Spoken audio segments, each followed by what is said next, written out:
নমস্কার। Upper primary TET পরীক্ষার যে সিরিজটা চলছিল তার আজকে পরের ভিডিওটা কন্টিনিউ করব। তো আগের দিন বৃদ্ধি বিকাশ এসব সম্পর্কে অলরেডি আলোচনা হয়ে গেছে। তোমরা যারা ভিডিওটি দেখোনি তারা অবশ্যই দেখবে এবং জানাবে। দেখো, আজকে হলো বিকাশের প্রধান প্রভাবক সমূহ সম্পর্কে আলোচনা করব। বোঝা গেল? দেখো, প্রথমে কি বলেছে যে কোন কোন ফ্যাক্টরগুলো চাইল্ডের ডেভেলপমেন্টের ক্ষেত্রে কিন্তু বাধা দিতে পারে। প্রথমে আছে বংশগতি বা হেরিডিটি।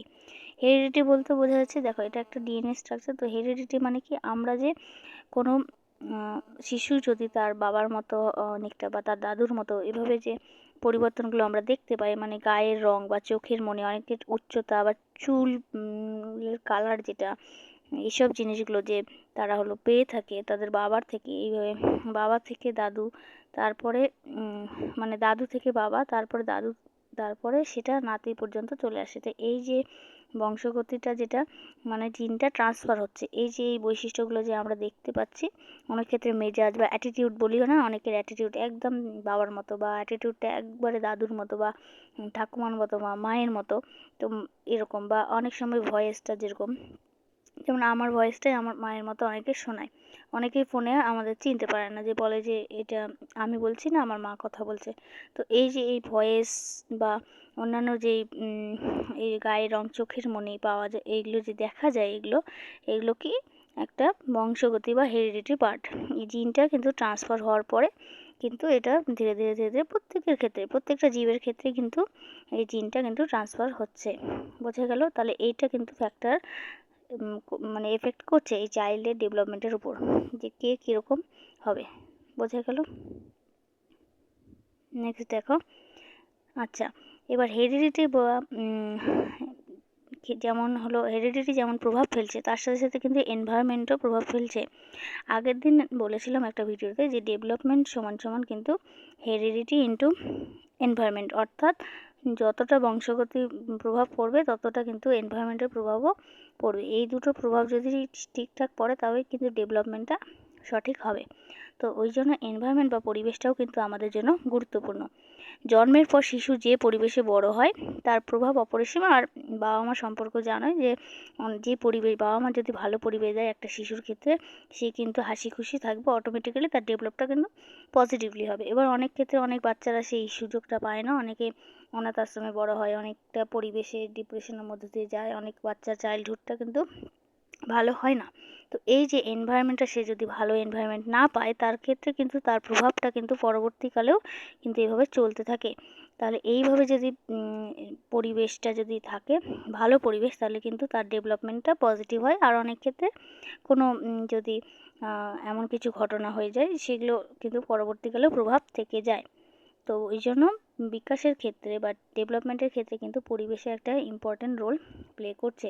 তাহলে এখানে হেরিডিটি এবং এনভায়রনমেন্ট দুটোই কিন্তু একটা গুরুত্বপূর্ণ ভূমিকা পালন করছে ডেভেলপমেন্টের ক্ষেত্রে। বোঝা গেল? নেক্সট দেখো, নিউট্রিশন বা পুষ্টি। এবার পুষ্টির ক্ষেত্রে কি, অনেক ক্ষেত্রে এই যে যেমন খাওয়ার বিষয়টা, যদি সুষম খাদ্য বা সঠিক খাওয়া দাওয়াটা ঠিকঠাক থাকে, পরিমাণ মতো যদি খাওয়াতে ভিটামিন, প্রোটিন এবং খনিজ যদি ঠিকঠাক থাকে, তাহলে মস্তিষ্কে যেটা ডেভেলপমেন্ট হয় এবং হাড়ের বৃদ্ধি, মানে এবার যেসব বাচ্চারা ঠিকঠাক হেলদি ফ্যামিলি থেকে বিলং করে, তারা তো অটোমেটিক্যালি সেই মানে এই ইয়েগুলোতে ফিজিক্যালি যে চ্যালেঞ্জগুলো থাকে, তারা অটোমেটিক্যালি কিন্তু এগিয়ে যাবে। এবার অনেক শিশুরা যারা খেতেই পারে না, তারা কি ওই চ্যালেঞ্জগুলো অ্যাকসেপ্ট করতে পারবে? তারা ওই পরিবেশটাই ঠিকঠাক পায়নি। তাহলে পুষ্টিটাও কিন্তু তাদের কিন্তু মেজর ডেভেলপের উপর কিন্তু ডিপেন্ড করছে। বোঝা গেল? আচ্ছা দেখো, জেন্ডার। এবার জেন্ডারের ক্ষেত্রে, ছেলে মেয়েদের ক্ষেত্রে এই যে বিকাশটা কি একরকম হয় না। মেয়েদের যে প্রবলেমগুলো হয়, হরমোনাল যেগুলো সমস্যাগুলো হয়, বয়ঃসন্ধিকালে যে পরিবর্তন, যেটা পিরিয়ডসটা হচ্ছে। এবার ছেলেদের ক্ষেত্রে যেই চেঞ্জেসগুলো হচ্ছে, একটা মানে হরমোনের জন্য তাদের যে গলার ভয়েস বা এই সমস্যাগুলো যেগুলো হচ্ছে, এগুলোতে কিন্তু একরকমভাবে বিকাশটা কিন্তু হয় না। ছেলে বা মেয়েদের ক্ষেত্রে দুরকমই কিন্তু বিকাশ হয়ে যায়। তো এই লিঙ্গভেদ বা জেন্ডারের কিন্তু পার্থক্য দেখা যায়। বোঝা গেল? নেক্সট দেখো অন্তঃক্ষরা গ্রন্থি এবং হরমোন, মানে এন্ডোক্রাইন গ্ল্যান্ডসগুলো, ওই হরমোনেই যে হরমোনাল যে চেঞ্জেসগুলো হয়, যেমন এই যে থাইরয়েড বা পিটুইটারি গ্রন্থি, যেগুলো কী করে শিশুর উচ্চতা আর মানসিক বিকাশেও প্রভাব ফেলে, যে যতটা হরমোন ঠিকঠাকভাবে রিলিজ হলে ঠিকঠাকভাবে হবে।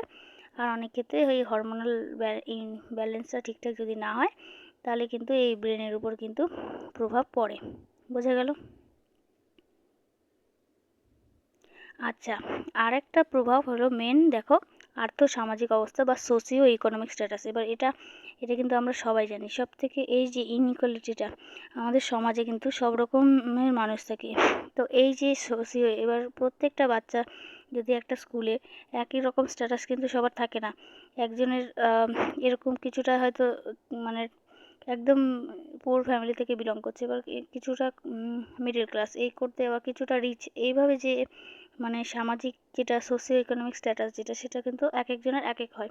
তো সেই হিসাবে কিন্তু তাদের মানে তারা কিন্তু সুযোগ সুবিধা হিসেবে ইয়ে করে। তো এবার যারা ভালো, তাদের স্ট্যাটাস, তারা অলরেডি ভালো ইংলিশ মিডিয়াম স্কুলে পড়াশোনা করছে, তাদের অটোমেটিক্যালি তাদের কিন্তু মানে সাকসেসের রেটটা কিন্তু এমনি বেড়ে যাচ্ছে। এবার যারা হয়তো মিডল ক্লাস ফ্যামিলি, তারা মিডিয়াম আছে, কিন্তু যারা একবারেই লো, মানে খেতেই ঠিকঠাক পায় না, তারা কিন্তু সেই পড়াশোনার সুযোগটা পেয়ে সেটাকে ঠিকভাবে কাজে লাগিয়ে উপরে ওঠা কিন্তু মানে অনেকটা চাপে। তো এই যে এইটা কিন্তু সব থেকে বেশি প্রভাব কিন্তু ফেলছে ডেভেলপমেন্টের উপর। তো চাইল্ড ডেভেলপমেন্টের যে মেজর পার্টগুলো বললাম, তার মধ্যে কিন্তু এই আর্থসামাজিক অবস্থা বা সোশিও ইকোনমিক স্ট্যাটাসটাও কিন্তু মেজর, আর এটা আমরা সবাই কিন্তু ফেস করি।